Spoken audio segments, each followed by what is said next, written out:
Welcome to the ক্রীড়ার দুনিয়া। তো বন্ধুরা, আমরা দেখতে পাচ্ছি যে আমাদের পড়োশি দেশ মানে প্রতিবেশী দেশ ইন্ডিয়া তাদের টিমটা অ্যানাউন্স করে দিয়েছে এবং তারা খুবই তাড়াতাড়ি সেই কামটা করে ফেলেছে, কারণ তাদের টিম রেডি আছে। তো বন্ধুরা, আমরা যদি এখন আলোচনায় যাই কারা কারা আছেন তাদের টিমে। বন্ধুরা, আমরা দেখেছিলাম ইন্ডিয়া কয়েকটা গত বিশ্বকাপের পরেই 2022 বিশ্বকাপের পরেই আমরা দেখেছি টি-20তে সিনিয়রদের তারা চান্স দিচ্ছে না।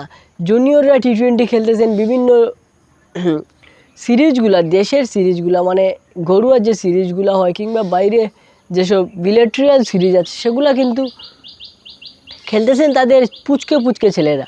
কিন্তু যখনই ওয়ার্ল্ড কাপ আসলো তাদেরও সিনিয়রদের উপর আস্থা রাখতে হলো, কারণ বিরাট কোহলি, রোহিত শর্মা এদের বিকল্প তারা এখনও তৈরি করতে পারে না, এটা একটা কথা।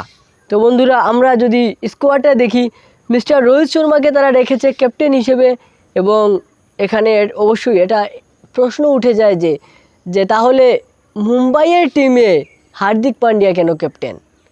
ন্যাশনাল টিমে যেহেতু রোহিত শর্মা ক্যাপ্টেন, তাহলে মুম্বাইয়ের টিমে কেন হার্দিক পান্ডিয়া ক্যাপ্টেন?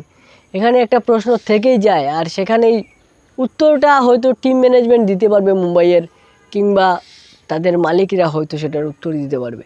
তো বন্ধুরা, ওপেনার হিসেবে তারা রেখেছে ইয়াশাসবি জয়সওয়াল এবং আরও আছেন মিস্টার। তো বন্ধুরা, এরপর তারা যেসব প্লেয়ারকে রেখেছে তাদের মধ্যে হচ্ছেন ইয়াশাসবি জয়সওয়াল খুবই ভালো খেলতেছেন আইপিএলে এবং খুব ভালো একটা ফর্মে আছেন, তাই হয়তো জয়সওয়ালকে রাখা হয়েছে। এরপর আছেন বিরাট কোহলি এটা থাকবেন, এটা খুবই খুবই খুবই খুবই নর্মাল একটা বিষয়। কিন্তু কিছু কিছু ইন্ডিয়ার দর্শকরা আছে যারা বিরাট কোহলিকে নিয়ে উল্টাপাল্টা কথাবার্তা বলতেছেন, তাদের জন্য আমি এটা বলতে চাই, ভাইয়েরা আপনারা বলেন যে বিরাট কোহলির বদলে কোন প্লেয়ার খেলবে? এটা ওয়ার্ল্ড কাপের গেম, এটা ন্যাশনাল টিমের গেম, এটা আইপিএল না ভাইয়েরা যে অমুক আর তমুক গিয়ে খেলে দিয়ে আসবে।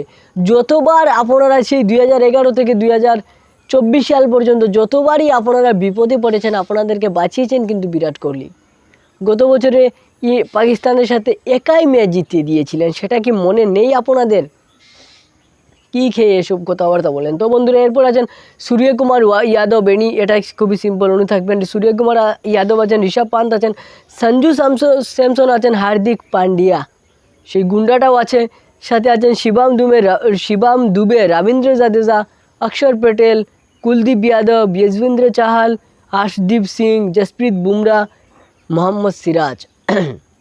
তো বন্ধুরা, এখানে একজন প্লেয়ার নেই, সেটা হচ্ছেন রিঙ্কু সিং। তো ওনাকে তারা শুভমান গিল, রিঙ্কু সিং, খলিল আহমেদ, আবেশ খান তাদেরকে তারা রেখেছে রিজার্ভ প্লেয়ার হিসেবে তাদেরকে রেখেছে। কিন্তু বন্ধুরা, মেইন স্কোয়াডে রিঙ্কু সিং থাকাটা খুব ইম্পর্টেন্ট ছিল। রিঙ্কু সিংয়ের মতো একজন প্লেয়ার, বাইরের যেসব হার্ড হিটার রয়েছে তাদের সাথে পাল্লা দেওয়ার মতো একজনই তাদের ছিল, সেটা হচ্ছে রিঙ্কু সিংয়ের জায়গায় রবীন্দ্র জাদেজা, অক্ষর প্যাটেল এরা কী করবে জানি না, ভারতীয় ম্যানেজমেন্ট কী ভেবে কী চিন্তা কী করেছে। তো বন্ধুরা, এটাই ছিল টিম ইন্ডিয়ার ওয়ার্ল্ড কাপের জন্য। আপনাদের কাছে কেমন লেগেছে অবশ্যই কমেন্টে জানিয়ে দিবেন, আর ভিডিওটা কেমন লেগেছে সেটাও কমেন্টে জানিয়ে দিবেন। ভালো লাগলে লাইক মারবেন। দেখা হচ্ছে নেক্সট ভিডিওতে। আজকের মতো বিদায়, ভালো থাকবেন। আসসালামু আলাইকুম।